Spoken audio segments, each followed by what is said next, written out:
Gordon Creighton is one of the most important people in this field who studied this thing for years. He's an ex-diplomat. He's a man who speaks 10 or 11 languages. Now, Mr. Creighton, I've been studying this thing now for some weeks, and I find it a completely bewildering mystery.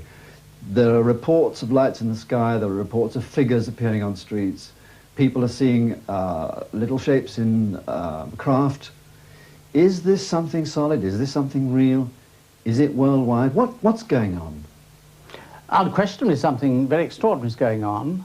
Unquestionably it's a very bewildering mystery. And we're glad to see that more and more very intelligent people are bringing their minds to bear on these questions. It's quite clear to me that since the end of the last war, and in particular since the first release of nuclear energy here, which I'm sure is connected with it, there have been a tremendous number of very extraordinary things happening. And this is happening all over the world. We are getting reports from every corner of the globe of people who are seeing things like this. That's a United States Air Force sketch of the type of creature which terrorized a household of people in Kentucky one night.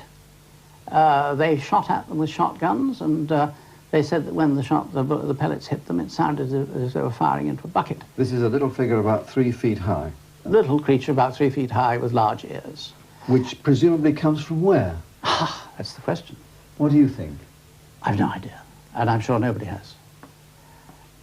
Here you have a case of something seen in the Renault factory in Cordoba in northern Argentina in 1972. A large thing which was human-like again. It was seen in the man's washroom and many other parts of the factory, encountered by a whole lot of people. It caused electrical phenomena. It caused the internal combustion engine to stop when people came near it in the runabouts. It was seen to go up. These creatures were actually seen to leave the factory at night by people outside the factory. These creatures were seen to go up to be drawn up into mysterious craft. Now, in the early years, and I say that, when I say the early years, for me that means nearly 30 years ago, because I saw one of these things in China in 1941, when I was in the embassy there. I naturally didn't say there goes a flying saucer, because the term hadn't been coined then. But I did think I'd seen something very extraordinary. And I never forgot what I'd seen. And some years later, I was in America, and I began to see the reports in the press, heavily censored reports, some of them, of things, yes, because they're military reports, of things that were seen over the Western Front. And my files began then, and this house is bulging now with files. We have a lot of evidence of people being maltreated. We have a lot of evidence of cases of people who've been killed, who've been burnt badly by radiation, by unknown forms of rays. People have been carried off and have certainly not come back again. None of this looks to me like the behavior of benevolent beings. And therefore it's not surprising that, you've mentioned the attitude of governments, it's not surprising the governments aren't saying anything about it. And I don't want to go on record as being critical of the governments for their view. I think it's a very serious matter. I think it is not one that one can bring to the attention of everybody. In other words, you're telling me there's a deliberate plan to keep this away from people? I'm sure, and I think very wisely. Because if many people knew what I know about it, from my study of it over many years, they might be very alarmed. We have many cases on record of cattle being taken. I'm glad to think that some of them like beef. There might be other forms of protein that they might be after, which would be rather more alarming. We have many cases on record where they've been seen taking rocks, stones, vegetation, plants, exactly the things that we would do and have done on the moon already, and would do on any other planet we landed on when exploring. These do look like extraterrestrial explorers. And with intent, with people intentionally fishing around, nosing around, with a purpose. We also have many alarming cases, alarming because we don't know the implications of them, of blood being taken from people, and also semen, and also ova from women. there's at least one good case of sexual intercourse, and I would think several, which would stand up to scrutiny. Now, you have to bear in mind that these people who have these experiences are not readers of Flying Saucer Review. They're not members of Flying Saucer spotting clubs. They're ordinary people. And they're very often, if it's South America, there may be illiterate peasants on the slopes of the Andes. And yet, all over the world, people are having experiences which fall into a recognizable slot. Which means that you and I have to face up to the possibility that this is mental illness which is happening, in fact. These are the emanations of people who are ill. It would be a very nice theory. And if it were that, then I think the medical profession have wasted a lot of time in not getting onto it. But we have a lot of doctors who are interested in the subject, and I don't know any of them who believe that it is mental illness. We do admit that there are cases of people who are very seriously disturbed after having the experience, but not before. Certainly about 15 years ago, I, like most people, thought that this must be from outer space. But I long ago ceased to think that it is necessarily the only possible explanation. I think that there can probably very likely be other realities. Where?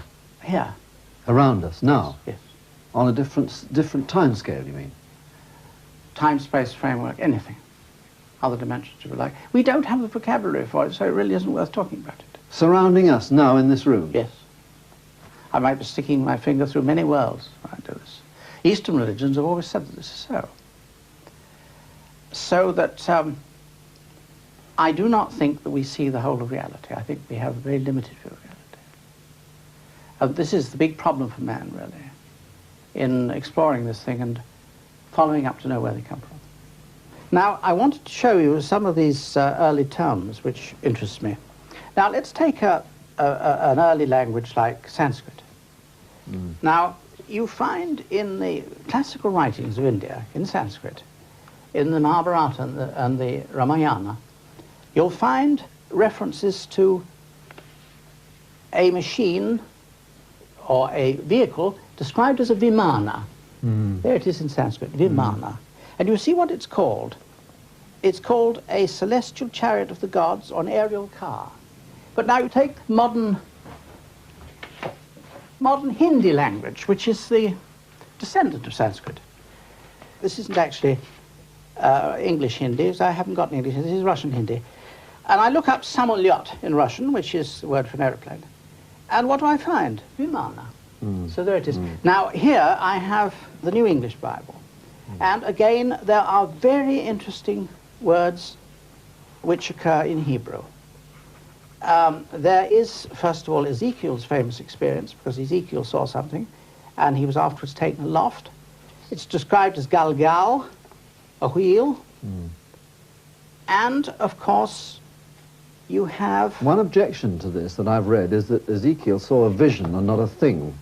Well, I can only tell you that a man in America, I forget his name at the moment, but he is a space scientist, has just written a very convincing book about it. And he fully, it's out in paperback in this country. And is it Blumrich? I think his name is Blumrich. He fully accepts the thesis that this is an attempt by a member of a non-technological society to describe what we would call some kind of machine. I think, in fact, that we're going to find out, if we are given time to find it out, that, first of all, that we are not the first humanity that there's been on this planet anyway. There have been quite a number of others that have come unstuck or been wiped out. Secondly, that man is not just the product of chance, of the ordinary workings out of blind evolution. He's that plus something else. That, in other words, we are the result of some very superior engineering by somebody, somewhere. And I think that opposed to those forces, the creative powers of the cosmos, there are others who you could describe as the opposition, or the people who are throwing spanners in the works. I suspect that there is a very great struggle going on for control of us. Now, there is a group in America, from whom I've heard in recent years, who claim that they have evidence that there are 4 different lots who are struggling for control of Homo sap. Me, you. Yeah. And they would have quite different viewpoints and might not all be what we would call benevolent. This would explain a great deal, because almost without exception, these beings of different sizes and shapes are never seen in association with each other. Nor are they reported in the papers. No. You mean as in association? Well, you don't pick up your morning paper and read about these things happening daily. Oh, of course you don't. But now, why? The reason for that is that there are subtle methods of seeing that that doesn't happen. I'm not suggesting that there's a D notice. I don't think they do it by anything as unsubtle as a D notice. But there are other ways. I'm sure that phone calls are put through, and an item which was not considered helpful is removed. I've noticed this myself many times. Gordon Creighton from the British Foreign Office had his own theories. I think that there is more than one type visiting us. I think there are at least 5. I'm talking of types of beings, not types of craft. There are about 30 types of craft. I think a minimum of 5 types of beings are coming, and possibly 8. And I think that some of them may be friendly and some may not be.